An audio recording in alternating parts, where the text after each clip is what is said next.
The yellow for me, because I'm like, why are you not saying green? For me, like, I think it's amazing if you're in this modern world and don't have social media. Gosh, I don't care. Yellow. That's green for me. Red light. The cats make so much more sense than dogs. So much more sense. We see you, Savannah. In this reel, the girl wipes cooling ointment off what appears to be a tattoo of her dad, only to reveal her bare arm. It's a joke, and Savannah liked the reel.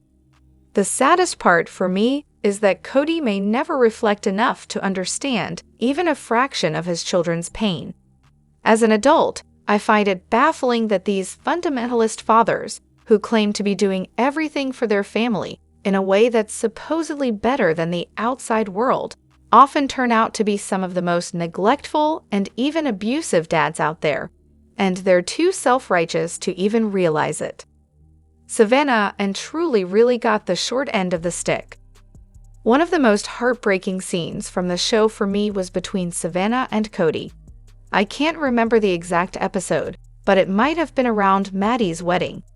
The family was leaving in multiple vehicles, and Kody, driving one of the cars, excitedly asked, "Who wants to ride with me?" Little Savannah replied, "Me," but Kody didn't hear her. He then said, looking downcast, "I guess no one wants to ride with me." He drove off alone, and poor Savannah's face fell. She ended up riding with Christine's group instead. There was also the time he didn't get her anything for Christmas because he was angry at her older brothers. That might have been the moment Janelle started considering leaving. Hello everyone, welcome back to my channel, Reality Nexus X. It's me, Elena here. I hope everyone is having a wonderful day. Keep watching, so let's dive into today's video. On the other hand, Kody wanting Christine's house money. The fact that he expected half of the money from Christine's house for Coyote Pass to benefit the other wives is absolutely insane. He talks about splitting things 50-50, but only wanted Christine's money while offering her nothing in return. What exactly was his 50% contribution? The house belonged to her, and she was the one paying for it, along with everything inside it, the kids, their medical expenses, everything. He even brought up Janelle living in an RV as if Christine's money was needed to pay off the land, without mentioning that his favorite wife is living in a mansion. Kody and Robyn's victim act is beyond worn out. Just admit you're wrong already. The real victims in this situation are Meri and Janelle. Both likely contributed to the down payments for Robyn's and Christine's houses, as well as for Coyote Pass, and yet neither of them has much to show for it. Christine's Flagstaff house was purchased before her previous home sold, using family money to cover the cost. This same logic was used to fund Robyn's McMansion, but that house was 80% more expensive than Christine's. If Robyn had stayed within the same budget, they could have afforded to buy Janelle a house as well. Had they operated in good faith, as they'd always done before, Meri and Janelle likely wouldn't have objected, and the other homes could have been built as promised. The Browns paid $820,000 for Coyote Pass. Divided by 5, that's $164,000 per person. The land is 14 acres, which works out to $58,571 per acre. As of the end of season 18, Kody tells Meri she only gets 2 acres, which, at the original price, would be $117,143. This means that, according to Kody, Meri's share of the land is already less than the $164,000 she would have been responsible for under a fair 5-way split, and this doesn't even account for ongoing maintenance costs. Janelle's idea to split the land 4 ways makes the most sense. If Janelle thought Meri hadn't contributed as much financially or wasn't as invested, she would have said so. Instead, she suggested a 4-way split because it seemed fair. And if there were any discrepancies in contributions, an accountant could assess and adjust the values accordingly. What's mind-blowing is how, while Kody was trying to manipulate Meri into believing she might reconcile with him by convincing her to pay off Coyote Pass and fund his barn dominium, He had already decided to give her only 2 acres. He went into that conversation knowing he was going to take more from her. This is emotional and financial abuse, plain and simple. And Robyn, instead of advocating for a fair 4-way split, is just focused on getting her share. No wonder the rest of the family struggles to accept her. After everything fell apart, Christine leaving, Janelle spending more time with Christine, I can't shake the feeling that Kody and Robyn went on a massive spending spree, buying artwork, statues, cars, and jewelry, just to drain the family's money. It seems like their mentality was, if you're not going to stay loyal, we'll take it all. Janelle even mentioned that money was being spent on unnecessary things, and they just charged it to the family like it was no big deal. However, we see you, Robyn. We know.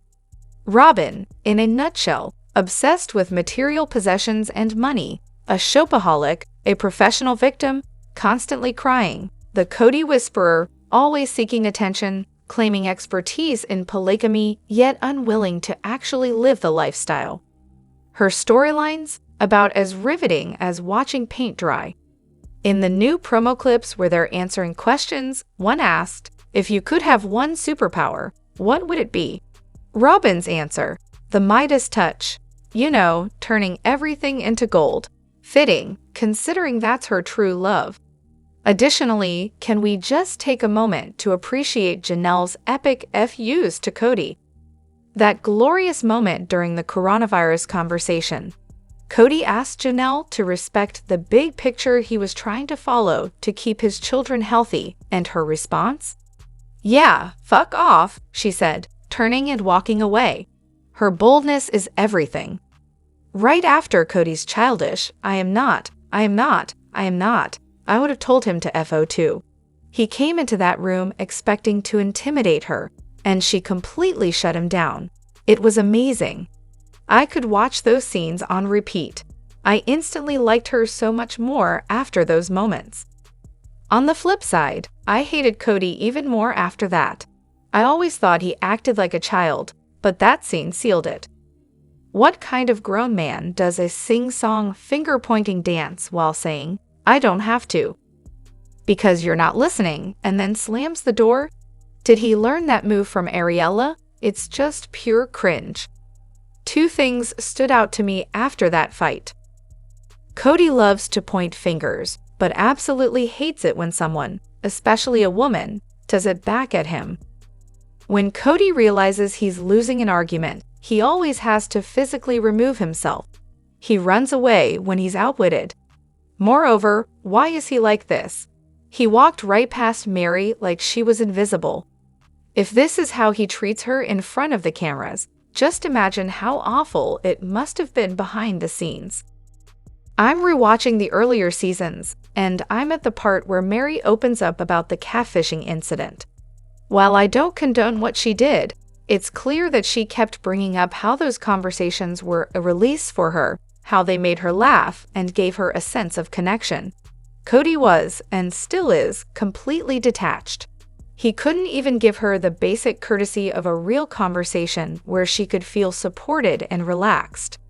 Meri has her own issues, sure, but Kody has treated everyone but Robyn this way. It's really sad. In their book, they mentioned how Meri was practically invisible at her childhood church because she was painfully shy and introverted. It wasn't until she started dating Kody that people even noticed her. Kody's cruelty seems to have started the moment she had fertility problems, and he's only gotten worse. On the other hand, let's give Janelle her flowers. Can we just take a moment to appreciate how she was the only adult consistently standing up for Christine? Especially when Christine decided to leave, Janelle wasn't gossiping or bad-mouthing her like the rest. She stood up to Kody multiple times, defending Christine when they would gang up on her. And it's hilarious to see Meri criticizing Christine for leaving, only to end up leaving herself.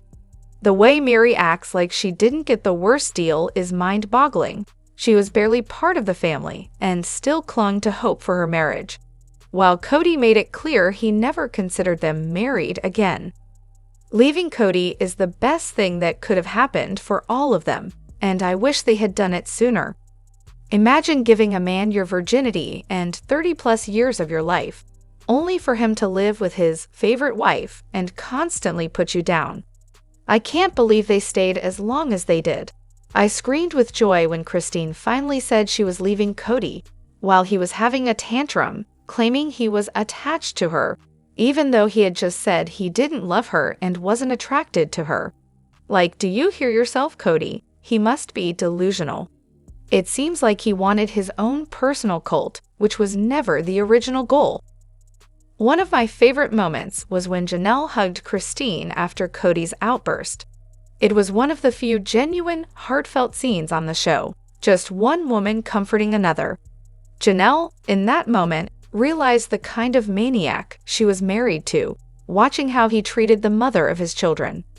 As for Meri, I think the pandemic kept her out of the loop, and maybe the show's editing played a role too. She'd just show up to film, but I don't think she owes anything to any of them. Still, I'm glad Janelle and Meri both left Kody, following Christine's lead. Kody's logic is mind-blowing. He says, "I suffered being married to her too. I gave her the best years of my life, and now she just wants out. She needs to stay, take accountability for her actions, change her behavior, and then I'll fulfill my husbandly duties again. She's mad at me because I don't like her behavior, but I was acting lovingly toward her, so she can't leave." Then he's like, "Janelle, tell my sons to apologize to Robyn and me." But then, "No, Janelle, just tell them I want to have a conversation." And then, "Wait, Janelle, don't speak for me. But also, tell the boys we need to talk, and they should apologize." Total whiplash. However, Kody's hypocrisy is insane. I'm rewatching the show and have reached the coronavirus episodes. What blows my mind is that before the pandemic, Kody was all upset and accusing his wives of not wanting to be together, especially when they rejected the idea of living in one house. But once coronavirus hits, all the wives are complaining about not seeing each other and wanting fewer restrictions, while Kody is the one insisting they stay apart. It's wild because by this point, we know he's already gone down the alt-right/QAnon rabbit hole. So it's not like he genuinely believes coronavirus is dangerous. It's all about Robyn's fear. So here's Kody doing exactly what he accused his wives of, wanting to stay apart. And it's over something he doesn't even believe in, all because he's trying to please his soulmate, Robyn. I think a big part of Kody's anger comes from living a lie. He knows how hypocritical he is, and it's eating him up inside. That, plus having to keep up the act that polygamy is great, and that he loves all his wives equally, is taking its toll. Deep down, he just wants to be free from the lies, but he's stuck in a trap of his own making. My theory is that Kody is a cowardly narcissist who was primarily afraid for his own life.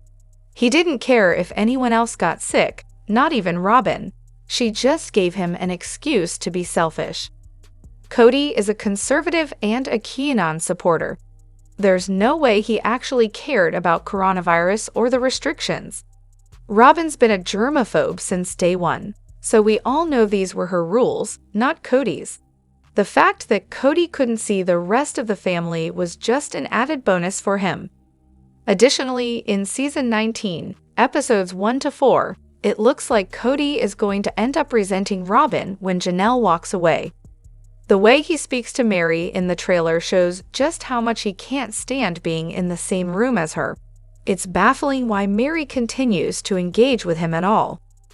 On a brighter note, it must be a relief for Christine now that Mykelti has seen through Robyn's facade and isn't as close to her. Hopefully, Christine won't have to see Robyn as much. I seriously doubt any of Christine's other kids will want Robyn around for special events either. Moreover, the irony of Utah's polygamy law is quite striking. In Season 15, Episode 6, it was mentioned that Utah decriminalized polygamy. If we follow Kody and Robyn's explanation, the change in the law they supported would supposedly allow Meri, Janelle, and Christine to sue him for alimony, back child support, and an equitable share of assets. The idea of these women suing him in Utah is almost amusing. But would that be correct? Actually, no. The law only decriminalized polygamy, meaning it's no longer classified as a felony. You can still receive a citation for it, but you won't be imprisoned. Decriminalized and legally recognized are not the same. Furthermore, you don't need to be legally married to receive child support or palimony. However, you can't claim these for a period when you were publicly presented as a family unit on television. To get back child support, you would need an original court order from when the child was a minor, which was not paid. You can't secure child support for an adult child who is living in another state with their own family. You can only enforce the child support order that was established while they were still a minor. Please share your thoughts in the comment section below. I'd love to hear whether you agree or disagree. If you enjoyed this video, consider liking, subscribing, and hitting the notification bell for future updates.